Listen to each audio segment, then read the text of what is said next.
ادب سرائے صفحات سے سماعت تک۔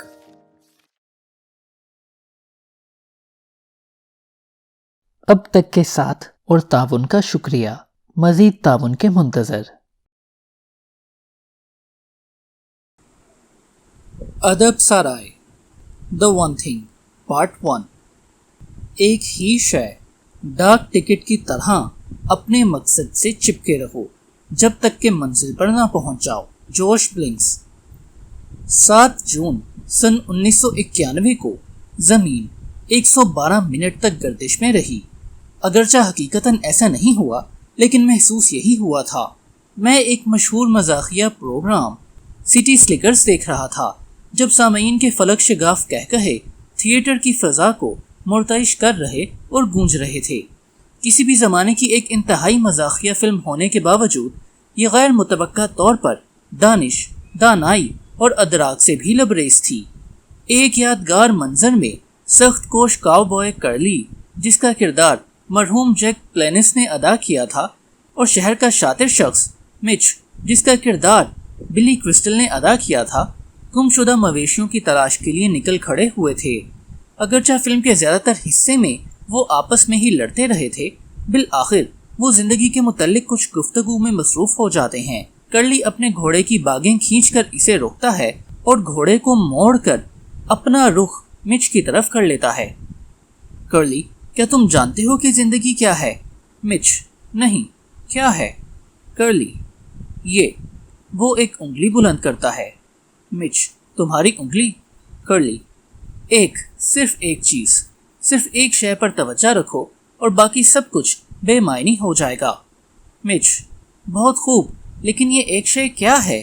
کرلی: یہی تو تمہیں معلوم کرنا ہے۔ ایک افسانوی کردار کے منہ سے ہمارے کانوں تک کامیابی کا جیت کا راز پہنچتا ہے، خواہ مصنفین اسے جانتے تھے یا نادانستہ طور پر صحیح، لیکن جو کچھ انہوں نے لکھا وہ قطعی سچ تھا۔ ایک شے، ایک چیز، آپ جو چاہتے ہوں اسے حاصل کرنے کا بہترین طریقہ ہے۔ مجھے اس بات کی واقعتاً فوری طور پر سمجھ نہیں آئی۔ مجھے اپنے ماضی میں کامیابی کا تجربہ ہو چکا تھا، لیکن جب تک کہ مجھے رکاوٹوں کا سامنا نہیں ہوا تھا تب تک میں نے نتائج کو اپنی سوچ کے ساتھ منسلک کرنا شروع نہ کیا۔ 1 دہائی سے بھی کم عرصے میں ہم نے علاقائی اور بین الاقوامی عزائم کے ساتھ ایک کامیاب کمپنی قائم کر لی تھی، لیکن اچانک ہر قسم کے لاہے عمل اور حکمت عملیوں نے کام کرنا چھوڑ دیا۔ ہر قسم کے عزم اور سخت محنت کے باوجود میری زندگی الجھنوں اور انتشار کا شکار تھی، اور یوں محسوس ہوتا تھا کہ میرے ارد گرد موجود ہر چیز لڑکھڑا رہی ہے۔ میں ناکام ہو رہا تھا، قربانی ناگزیر تھی۔ چھوٹی سی رسی کے آخری سرے کو تھامے، جو انتہائی خوفناک طور پر ایک پھندے کی مانند معلوم ہوتی تھی، میں نے مدد چاہی اور ایک کوچ کی شکل میں وہ مدد مجھے مل بھی گئی۔ میں اس کے پاس پہنچا اور خود کو پیش آنے والی ذاتی اور پیشہ ورانہ مشکلات پر اس سے بات کی۔ ہم دونوں نے اپنے اہداف اور مستقبل کی اس راہ پر نظر ثانی کی جس کا میں اپنی زندگی میں خواہاں تھا، اور ان مسائل کے مکمل ادراک کے ساتھ اس کے حل کی تلاش کا آغاز کیا۔ اس کی تحقیق بھرپور نوعیت کی تھی۔ جب ہم دوبارہ ملے، اس کے پاس میرا تنظیمی ڈھانچہ، جو لازمی طور پر میری تمام کمپنی پر ایک تائرانہ نظر کا عکاس تھا، دیوار پر آویزاں تھا۔ ہماری گفتگو کا آغاز ایک سادہ سوال سے ہوا: کیا تمہیں معلوم ہے کہ تمہیں حالات بدلنے کے لیے کیا کرنا ہوگا؟ مجھے اس سوال کا جواب قطعی معلوم نہ تھا۔ اس نے کہا کہ مجھے صرف ایک چیز کرنے کی ضرورت تھی۔ اس نے 14 مناصب یعنی عہدوں کے لیے نشاندہی کی جن کے لیے نئے چہرے درکار تھے، اور اس کا موقف تھا کہ ان اہم مناصب پر نئے اہل لوگوں کو لانے سے کمپنی، میرا کام اور میری زندگی میں بہتری کی جانب اہم اور ڈرامائی تبدیلی واقع ہو جائے گی۔ میں حیران رہ گیا اور اسے بتایا کہ میرے خیال میں اس سے بڑھ کر بہت کچھ کرنے کی ضرورت تھی۔ اس نے کہا، نہیں، یسوع مسیح کو 12 لوگوں کی ضرورت تھی، لیکن تمہیں 14 چاہیے۔ یہ ایسا لمحہ تھا جس نے میری زندگی میں تبدیلی رونما کر دی۔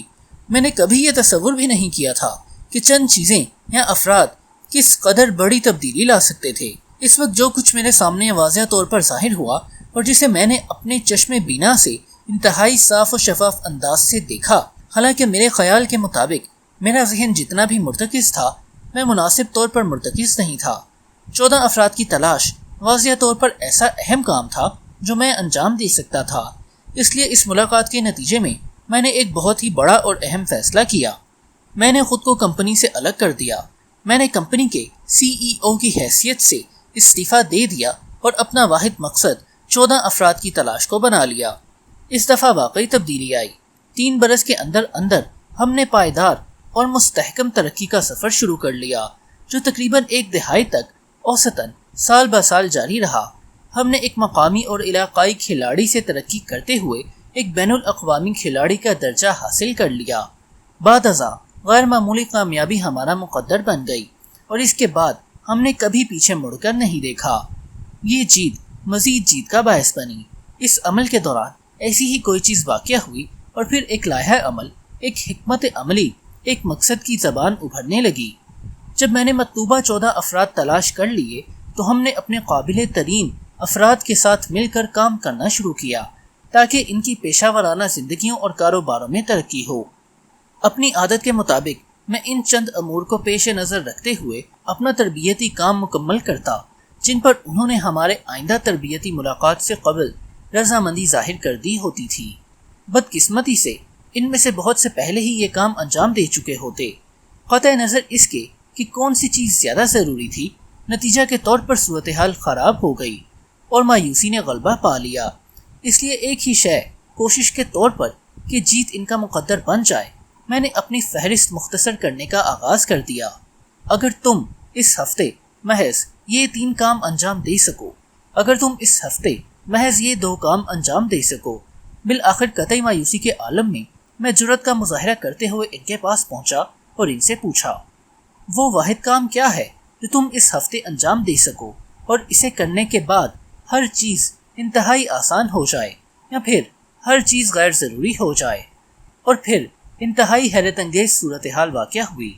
نتائج چھت کو چھونے لگے۔ اس دوران جو کچھ بھی مجھ پر بیتی، اس کے بعد میں نے اپنی ماضی کی کامیابیوں اور ناکامیوں پر نظر ڈالی اور یوں ایک دلچسپ مثال میرے سامنے ظاہر ہوئی۔ جب بھی میں نے کوئی بھاری کامیابی حاصل کی، اس وقت میں نے محض ایک ہی چیز پر توجہ مرکوز کی تھی، اپنا مقصد ایک رکھا تھا، اور جب مجھے قدرے کم کامیابی حاصل ہوئی، اس وقت میری توجہ کا مرکز بہت سے امور تھے اور پھر روشنی ہو گئی۔ اپنے موجودہ ہدف پر توجہ دیجیے۔ اگرچہ ہر کسی کے دن میں کام کرنے کے اوقات یکساں ہوتے ہیں، تو پھر کیا وجہ ہے کہ کچھ لوگ دوسروں کی نسبت کہیں زیادہ کامیابی حاصل کر لیتے ہیں؟ اب سوال یہ ہے کہ کس طرح یہ لوگ دوسروں کی نسبت زیادہ حاصل کر لیتے ہیں؟ دوسروں کی نسبت کس طرح زیادہ کامیابی ان کا مقدر بنتی ہے؟ کس طرح یہ دوسروں سے زیادہ کماتے ہیں؟ اگر وقت کا درست استعمال کامیابی کی کنجی ہے، تو پھر کیا وجہ ہے کہ کچھ لوگ اپنے وقت سے دوسروں کی نسبت کہیں زیادہ فائدہ اٹھا لیتے ہیں؟ اس سوال کا جواب یہ ہے کہ وہ اپنی سوچ کے مطابق اپنے ہدف کے حصول کی طرف توجہ دیتے ہیں۔ جب آپ یہ چاہیں کہ آپ اپنی خواہش کی تکمیل کے لیے بہترین موقع حاصل کریں، تو آپ کی سوچ اور کام کرنے کے انداز بھی عین اسی طرح ہونا چاہیے۔ اپنے موجودہ ہدف پر توجہ دیجیے۔ اپنے ہدف پر توجہ دینے سے مراد یہ ہے کہ آپ ان تمام چیزوں کو نظر انداز کر دیں جو کبھی آپ انجام دے سکتے تھے، اور وہ کام کریں جو آپ کو انجام دینے چاہیے۔ اس سے یہ بھی مراد ہے کہ تمام کام اہمیت کے لحاظ سے برابر نہیں، اور ان چیزوں کا انتخاب کریں جو اہمیت کے لحاظ سے آپ کے لیے قابل ترجیح ہوں۔ یہ ایک ایسا درست طریقہ ہے جس کے ذریعے آپ اپنی خواہش کی تکمیل کے لیے درکار طریقے اور انداز فکر کے متعلق جان سکتے ہیں۔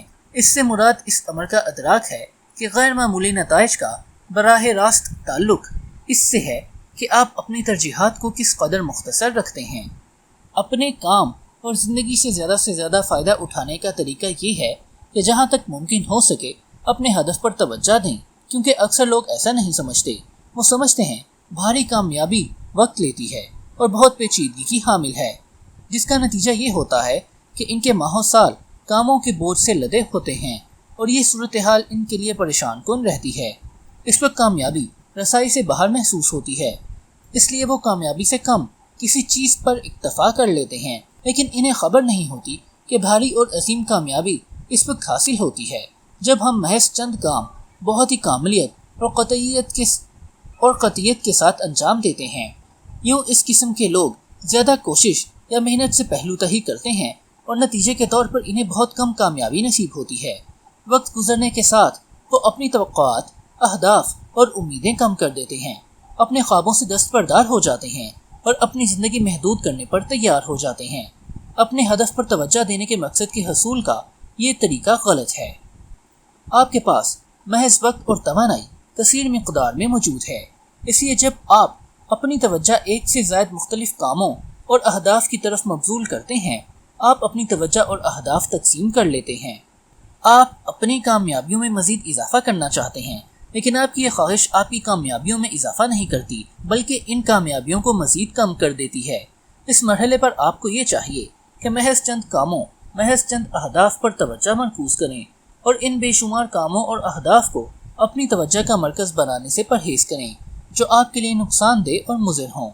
بیک وقت بہت سے کاموں اور اہداف پر توجہ دینے کا نقصان یہ ہے کہ اگر آپ کی یہ سوچ اور نظریہ کارگر ثابت ہوتا ہے کہ آپ کو اپنی زندگی میں زیادہ سے زیادہ کام کرنا ہوگا اور آپ کی زندگی بہت سی ناقص حکمت عملیوں کا مجموعہ بن جائے گی، جیسا کہ اہداف کے حصول کے لیے آپ اپنی کامیابیوں میں مزید اضافہ کرنا چاہتے ہیں، لیکن آپ کی یہ خواہش آپ کی کامیابیوں میں اضافہ نہیں کرتی بلکہ ان کامیابیوں کو کم کر دیتی ہے۔ اس مرحلہ پر آپ کو یہ چاہیے کہ محض چند کاموں، محض چند اہداف پر توجہ مرکوز کریں اور ان بے شمار کاموں اور اہداف کو اپنی توجہ کا مرکز بنانے سے پرہیز کریں جو آپ کے لیے نقصان دہ اور مضر ہوں۔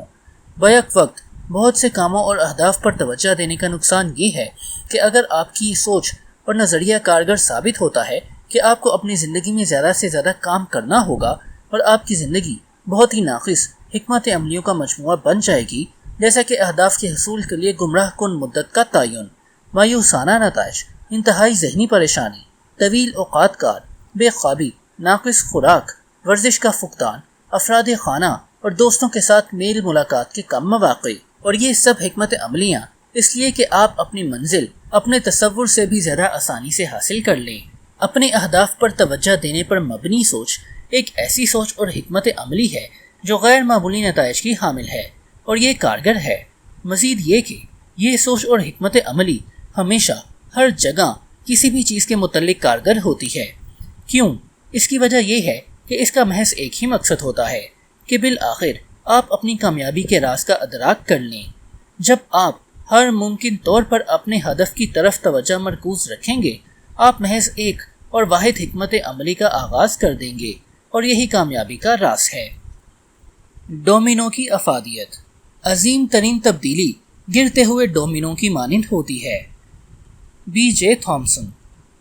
لیور وارڈینن، نیدرلینڈ میں 13 نومبر سن 2009 کو ڈومینو ڈے کے مواقع پر ویجرز ڈومینو پروڈکشن نے ڈومینو فال کا عالمی ریکارڈ قائم کرتے ہوئے ایک نہایت ہی شاندار مظاہرے میں تقریباً 45 لاکھ ڈومینو کو ایک ہی قطار میں کھڑا کیا۔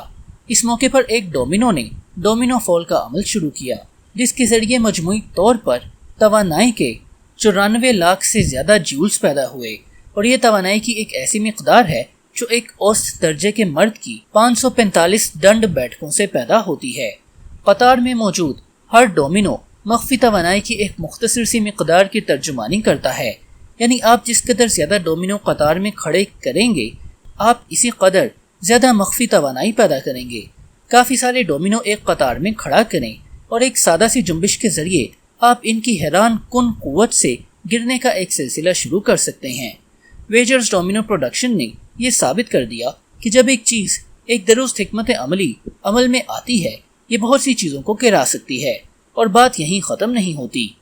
سن 1983 میں لیون وائٹ ہیڈ نے امریکن جرنل آف فزکس میں لکھا کہ اس نے یہ معلوم کر لیا کہ ڈومینوز کا گرنا نہ صرف بہت سی چیزوں کو گرا سکتا ہے بلکہ یہ عمل بہت بڑی چیزوں کو بھی گرا سکتا ہے۔ اس نے یہ بتایا کہ کس طرح ایک ڈومینو ایک ایسے مزید ڈومینو کو گرا سکتا ہے جو اس سے 50% بڑے ہوں۔ اب سوال یہ ہے کہ کیا آپ اس تمام عمل سے پوشیدہ نقطے کو سمجھ سکتے ہیں؟ نہ صرف کوئی شخص دوسروں کو گرا سکتا ہے بلکہ اپنے سے بڑوں کو بھی۔ سن 2000 میں فرانسسکو ایکسپلوریٹوریم کے ایک مالج نے پلائی ووڈ کے ایسے 8 ڈومینوز بنا کر وائٹ ہیڈ کے تجربے کو دہرایا، جس میں سے ہر ایک پہلے سے 50 گنا بڑا تھا۔ پہلے کی پیمائش محض 2 انچ جبکہ آخری